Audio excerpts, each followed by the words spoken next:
नमस्कार, प्रणाम। अजय भोजपुरी। सामान्य रूप से जब कविता गीत के बारे में बात होला तो यह कहल जाला कि लिखे वाला अपना भावना के अपना कल्पना के हिसाब से एगो आकार देला और उ आकार जोन बा भरल ना रहेला, रेखा चित्र टाइप के रहेला। और वही भावनात्मक कल्पना जोन रहेले वही रेखा चित्र के उस शब्दन से भरेला। शायद यही से कविता के निर्माण होला। एह में कोनो दूर आए नहीं खे कि साहित्य जगत में भाषाई जानकार लोग जो भाषा के बारे में अध्ययन करेला, साहित्यकार लोग जोन बा कविता के अलग अलग व्याख्या और परिभाषा देले बा। बाकी एगो पाठक के रूप में यदि हमार अगर राय रुआ सब पूछब कि हम कैसे देखा तनी कविता के, तो हमरा यह लागेला कि एगो जियतार आदमी के भावना आ ओ भावना से उपजे वाला कल्पना के सलीका आ तरीका से शब्दन में सजा के सरिहार के जौन सोझा लिखा के आवेला उहे कविता है। ई हमार अपन निजी सोच हटे जौन हम जौन पढ़ले बानी वो आधार पर ये बात के हम कह रहल बानी। तो आज के वीडियो का नौगा बताओ यार, का बताओ ना बताओ। हाँ जरूर। किताब, नया किताब के नाम है अदहन। कविता संग्रह हटे, लेखक है संतोष पटेल, प्रकाशन कलमकार पब्लिशर्स प्राइवेट लिमिटेड। सही में ही नया किताब है, टटका किताब है। 2022 में ये किताब प्रकाशित, मतलब यही साल प्रकाशित भइल बिया। किताब भिखारी ठाकुर जी के समर्पित बिया। हमरा निखा लागत कि भोजपुरिया लोगन के बतावे के जरूरत बाटे कि भिखारी ठाकुर के हई। संतोष जी भिखारी ठाकुर जी के बहुत माने नी, तो वहाँ के समर्पित ये किताब बिया। एक किताब के हमरा लगे सॉफ्ट कॉपी आई बा। एक किताब के शुरुआत में किताब के लेखक संतोष पटेल जी के लेख बाटे हमार बात। वो लेख में वहाँ के सुप्रसिद्ध भाषा वैज्ञानिक राजेंद्र प्रसाद सिंह जी के अपना पिछला किताब में लिखल समीक्षा के कोट करत, यहाँ के जो उनकी भोर भिनसार खातिर समीक्षा में लिखले रहनी राजेंद्र प्रसाद जी, वही के कोट करत अपन ये लेख के संतोष जी लिखले बानी, जौना के शीर्षक है हमार बात। संतोष जी ये लेख में अपना रचनन पर लोगन के अनुभव आ एक किताब के रूप में ले आवे खातिर जौन प्रयास भइल बटे, जौन सहयोग भइल बा, जौन कोशिश बटे, ओ के बारे में बता रहल बानी। अनुक्रम में 58 गो कवितन के शीर्षक के सूची बा। एह सूची के देखल आ बूझल जरूरी बा। हमने के सूची पर आगे चर्चा कई जाई। यही आधार पर रउआ एह सूचियन के आधार पर जो 58 गो शीर्षक बाटे, संभवतः 58 गो हम गिननी है, वही आधार पर हम बताओ तनी। संभवतः 58 गो शीर्षक से कविता में अलग अलग बाड़ी से हर द्वार एक एगो कविता एक एगो घर लेखा बाटे। रुआ सबके द्वार खटखटा के भीतरी जाके वो कविता के आनंद लेवे के बाद। तो किताब के नाम है अदहन। संतोष जी के लेखनी से हमार परिचय जोन बाटे कोनो नया ना हटे, बहुत पहले से हम यहाँ के पढ़तानी। यहाँ के पत्रिका आवत रहे भोजपुरी जिंदगी, वहू के हम पढ़ले बानी।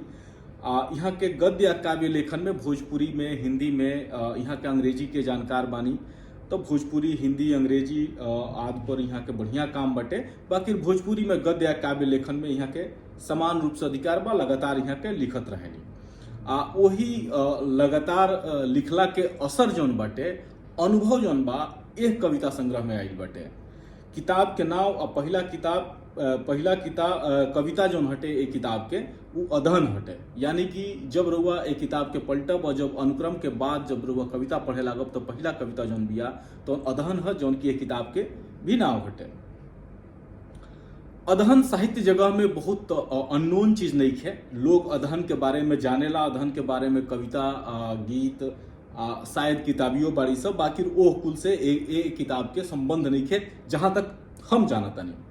लगभग 58 गो अलग अलग शीर्षक से लिखाई रचनन के संग्रह अदहन के विशेष सूची में हर शीर्षक असल में अपने आप में एगो अध्याय बटे।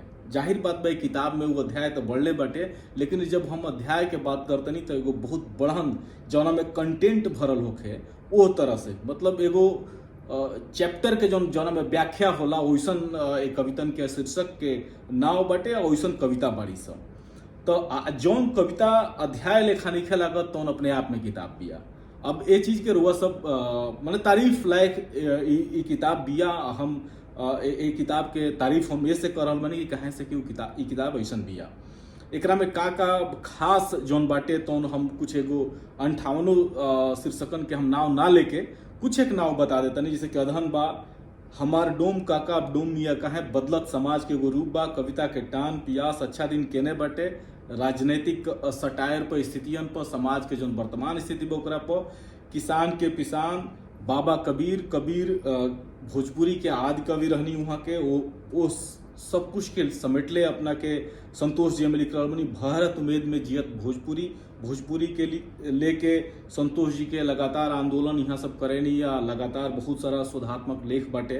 तो बहुत सारा ऐसा बा, गाँव दिल्ली तनाह, पलायन, गिरावट, आंधी अत्याचार के, नौकरी, दौरहट, झुग्गी झोपड़ी, दशरथ माझी पर रचना बाटे। एकरा में बहुत सारा घंटी जौन हमारा पसंद पड़ेला, झुरहट, का चली आंदोलन, रह जाई खोजत बानी प्रेम, हम भोजपुरिया हई, बाबा आदम के युग में भेदभाव कहवा कम बाबो। माने ई देखब माई, धोखा, प्रचार, भरम, सहोटनी, लाली, ऐसा अलग अलग शीर्षक से मतलब कुछ एक कविता तो एकदम अपने आप में कहानी या यथार्थ का इतना बढ़िया से लेके सुझाई बड़ी सा कि जौन के पढ़त घड़ी रुआ चिहा जाई और वो बहुत अद्भुत लगी। अदहन किताब में संतोष जी भोजपुरी के ठेठ लोकोक्तियन के मुहावरन के बड़ा सुंदर ढंग से प्रयोग कैले बानी। जैसे अदहन शीर्षक में जो उनकी पहला कविता हटे वही में अबरा के मौगी भर गाँव के भौजी, एगो बहुत सुप्रसिद्ध लोकोक्ति हटे भोजपुरिया क्षेत्र के। ऐसा कगो मुहावरा लोकोक्ति के प्रयोग यहाँ के अपना कवितन में कैले बानी। एगो दूसर चीज जो हमरा ये किताब में सबसे बड़ा नीक लागल हटे वो भोजपुरी के ठेठ शब्दन के प्रयोग। कहीं कहीं वो प्रयोग खटकत हटे कहाँ से कि लय में वो नहीं आवत, बाकी वो शब्दन के प्रयोग बहुत जरूरी बाटे। और संतोष जी बड़ा निठार ढंग से वो शब्दन के प्रयोग कैले बानी। वो शब्दन खातिर ये कवितन के पढ़ल जरूरी बाटे। मने उस शब्द ऐसा बड़ा सा जौन के प्रयोग बहुत कम हो गई बाटे, कुछ एक शब्दन के तो प्रयोग होते नहीं है।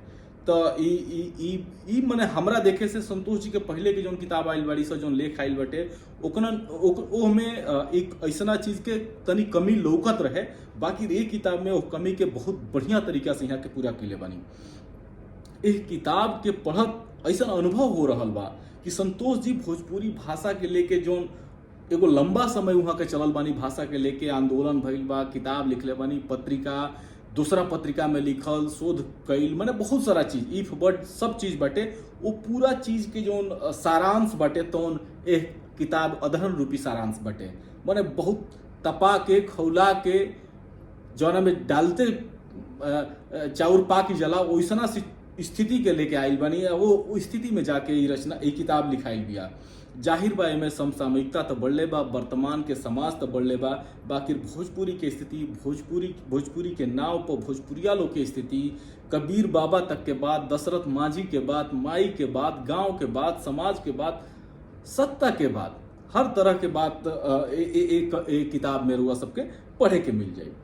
कवि खाली कल्पने में ना जिएला, बलु कवि जमीन पर उतने नीमन से गोड़ जमा के खाड़ रहेला जतना वो आकाश की ओर निहारत रहेला। यही किताब के कुछ एक रचनन में संतोष जी जमीन पर अपन गोड़ राखी के चारों ओर तिकबत यह रचनन के आकार दिले बनी। जब रुआ सब किताब के पढ़ब तो यह बात के अनुभव रुआ सबके जरूर हो जाए। दर्शन, रहस्य, सामयिकता, यथार्थ, भाषा, किसान, समाज, प्रकृति, आपदा आ लोग आदि विषयन पर यह किताब में भोजपुरी के बड़ा सुंदर और सहेजे जोग रचना पढ़े के मिली। एगो कमी जोन हमरा लौकत बाटे वो एक कमी ये से कहब कहाँ से कि भोजपुरी आज के समय में बहुत व्यापक हो गई बिया। नॉन भोजपुरिया लोग जे बाटे ओहू लोगन के भोजपुरी की ओर आकर्षण हो रहल बाटे। तो ओहू लोगन खातिर जोन एकरा में मुहावरा बा, जोन ठेठ शब्द बाण सो ओकर माने लिखे के चाहत लटे। कहाँ से कि बहुत लोग जोन बाटे अब ओकर माने ना बुझी तो कविता के जोन असली मूल रस बाटे वो लोगन तक ले चहुप ना पाई। तो ई एगो कमी बा। हम चाहब कि अगला जोन एकर अंक आवे ओकरा में कमी के बदल दिहल जाओ।